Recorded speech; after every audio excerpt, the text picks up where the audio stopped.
Hey guys, this is 3 tips on how to parent when you're angry. I mean, we're all human. Let's just first acknowledge that. We're all going to get angry. We're all going to get frustrated, especially when you're tired or the day's not going well.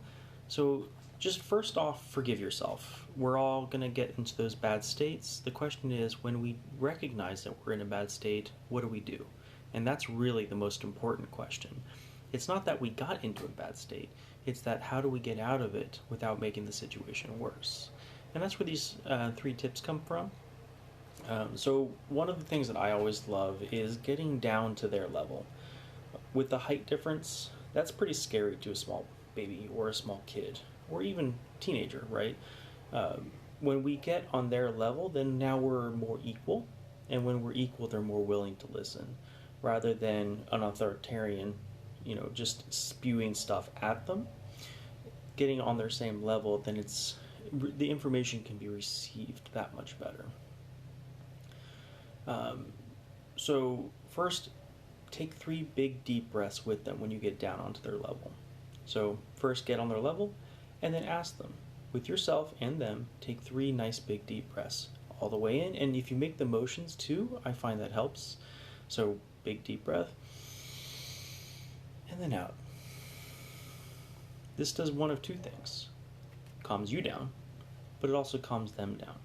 When you breathe together, it creates connection, it creates bonding. And breathing is the core attachment to emotion. When we breathe fast, we're either really energetic or really frustrated or really angry. The breath gets really short and shallow, fight or flight. When we're nice and calm, what happens? Our breath gets much bigger and much slower. So if we want to control our emotions, we control our breath. They're very highly connected. So down on their level, at least 3 nice big deep breaths. So that's tip number 1. And if that doesn't work, you can always move on to the next one. Remember that their world is small, right? As adults, we have lived much longer lives, much more verbose lives than them. So you have to remember, their world, their consciousness is much smaller than our consciousness because they've lived less than we have. So when we're dealing with a child or us that are angry at the child, remember that emotions are going to be really big, really powerful for them and for us. So what is the unmet need within that? That's the really cool thing, right? Lead with empathy. When you're getting frustrated at them for not doing something or lashing out or something like that, what is your unmet need? What is their unmet need? This comes out of the nonviolent communication world. It's a really cool study on how language kind of facilitates what our actions are.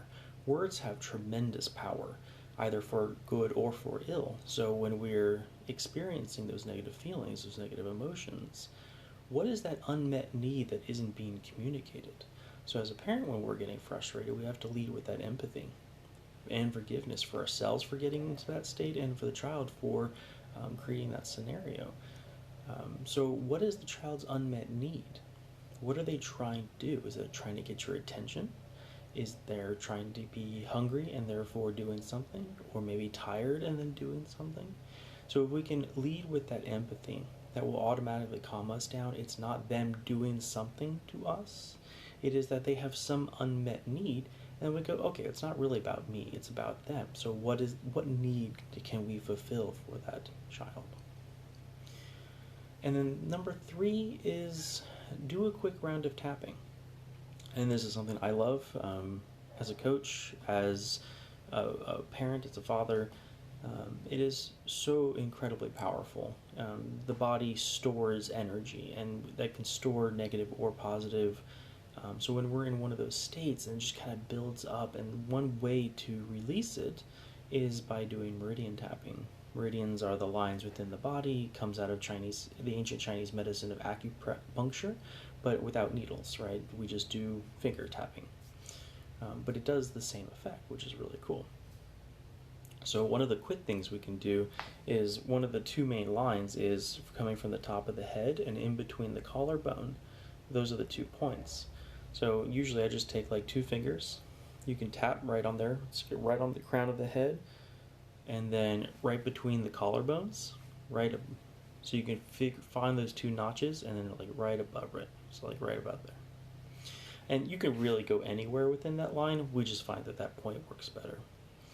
So kind of like before, you just take some nice deep breaths while you're tapping. Think about that negative feeling, that negative emotion, or the body sensation around it. And as you're tapping, deep breath. And as you breathe out, just say, let it go. And what this is doing is it's taking that energy and just dissipating it. Because it's got to go somewhere. It either gets stored or gets exerted, or we let it go. And that's the more healthy way, rather than lashing out or in some negative form of behavior. And if we do that with the child, then they're learning multiple things. One, the parent is in control, which is always good. Two, there's a good way and a bad way to deal with emotions. So we can either react, which is not the good way, or we can control our emotions and teach within it. I hope these help. I've got another 20 plus and a guide around anger and discipline management. If you'd want to read a little bit more about this, I've got some resources. If you would like, send us a message and we'll get that over to you. Love you guys, and see you tomorrow.